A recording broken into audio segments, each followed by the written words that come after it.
தளபதி விஜய் அவர்கள் பெரம்பூர் தொகுதியில போட்டியிடறதுக்கான வேட்புமனுவை தாக்கல் பண்ணிட்டு உடனே அமைதியான முறையில கொஞ்சம் அமர்க்களம் கலந்து பிரச்சாரத்தை ஸ்டார்ட் பண்ணிட்டாரு.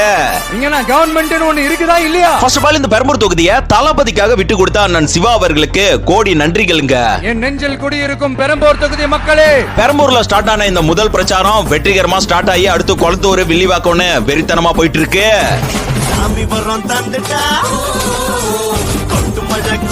இந்த பன்ருட்டி ராமச்சந்திரன் அவர்கள் ஒரு வார்த்தை சொன்னார்ல, தளபதி நின்றால் மாநாடு நடந்தால் பேரணின்னு. அது இன்னைக்கு இல்ல, எக்காலத்துக்கும் பொருந்தும். பெரம்பூர் தொகுதி மக்களே, உங்களுக்காக தான் இந்த ஒரு வீடியோ. எல்லா தொகுதிகளுக்கும் தனித்தனியாவே போட்டுடலாம். இந்த பெரம்பூர் தொகுதியில இதுக்கு முன்னாடி பல கட்சியில வந்து எம்எல்ஏவா இருந்திருப்பாங்க. ஆனா தளபதி அங்க எம்எல்ஏவா ஆனாதான் அந்த இடத்துக்கே ஒரு மாற்றம் கிடைக்கும். தளபதி கால்பதித்த இந்த பெரம்பூர் உண்மையிலே நல்ல மாற்றத்துக்கான வழியை தாங்க கொடுக்கும். ஏதோ ஒரு இடத்துல நின்னு பேசிட்டு போயிட்டாரியா, அவருக்கு எப்படி நாங்க சப்போர்ட் பண்றது அப்படின்னு இப்படி எல்லாம் சில பேர் ஒரு மைண்ட் செட்ல இருப்பீங்க. அவங்களுக்கு ஒரே ஒரு பதில் சொல்றேன். இந்த சென்னை வந்து யாரோட கண்ட்ரோல்ல இருக்கு அப்படின்னு உங்க எல்லாருக்குமே தெரியும். இந்த சென்னைக்குள்ள நம்ம தளபதியால அலசி வெள்ளாட முடியாது. எல்லாரோட சேஃபுக்குமே முக்கியத்துவம் கொடுத்து தாங்க செயல்பட முடியும். புரிந்து கொள்ளுங்கள் மக்களே. உங்களோட வாக்க நம்ம டிவிக்கு போடுங்க. இந்த விசில் சின்னம் தான் உங்களை விரக்தியில் இருந்து மீட்கும். உங்களோட பெரம்பூர் தொகுதியை பாதுகாக்கும். போடுங்கம்மா ஓட்டு, விசில் சின்னத்தை பார்த்து போடுங்கம்மா ஓட்டு, விசில் சின்னத்தை பார்த்து. நமது சின்னம் விசில் சின்னம், நமது சின்னம் விசில் சின்னம், நமது சின்னம் விசில் விசில் விசில்.